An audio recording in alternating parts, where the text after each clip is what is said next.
मुनि श्री के चरणों में मेरे और मेरे परिवार की तरफ से बारंबार नमोस्तु नमोस्तु नमोस्तु। महाराज जी, मैं पूर्णायु से बीएमएस कर रही हूँ।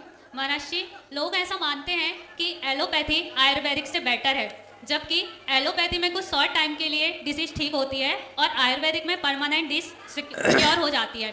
महाराज जी, लोग मुझसे कह देते हैं अरे आयुर्वेदिक डॉक्टर बनोगी, इन आयुर्वेदिक दवाइयों से क्या ही होगा।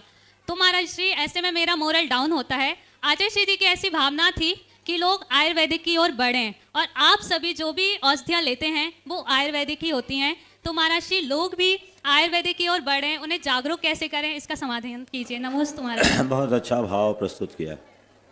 आयुर्वेद की जो चिकित्सा है उसमें औषधि दी जाती है, और एलोपैथी की जो चिकित्सा है उसमें दवा दी जाती है। दवा और औषधि में बड़ा अंतर है। दवा जो रोग को दबा दे, औषधि जो और शोधन कर दे। तो वो औषधि शरीर का शोधन करती है और दवा केवल रोग को कुछ पल के लिए दबाती है।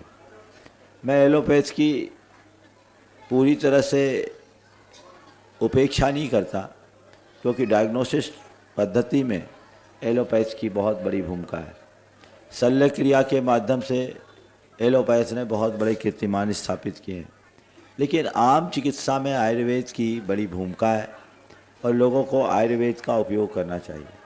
हमारे देश में पहले घरेलू नुस्खे से ही बड़े बड़े रोग ठीक हो जाते थे।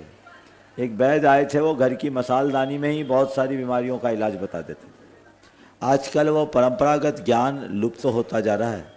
इस कारण लोग इन चीज़ों पर ध्यान कम दे पा रहे हैं, और आज तुरंत फास्ट रिलीफ चाहिए, इंस्टेंट चाहिए। उसके कारण केमिकल्स युक्त बहुत सारी औषधियाँ आप लोग ले रहे हैं, जो हमारे शरीर के लिए दूरगामी दृष्टि से अच्छा नहीं होता। उनके साइड इफ़ेक्ट्स भी होते हैं, उनका भी ध्यान रखना चाहिए।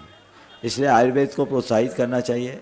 गुरुदेव ने अंतिम सांस तक आयुर्वेद को ही जिया है, और हम सबको आयुर्वेद के लिए प्रोत्साहित किया है। लेकिन एक सलाह मैं दूंगा, आयुर्वेद में भी आजकल रसायनों का प्रयोग बहुत ज़्यादा होने लगा है।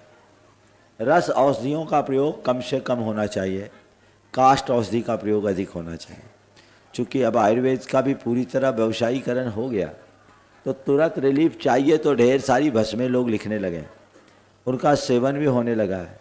लंबे समय तक भस्मों के प्रयोग के भी दुष्परिणाम आते हैं। हमारे यकृत, लीवर और गुर्दे पर यानी किडनी पर भस्मों का बहुत दुष्प्रभाव पड़ता है। ये भी रिसर्च में सामने आ गए।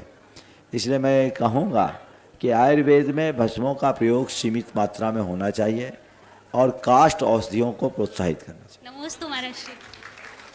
हाँ।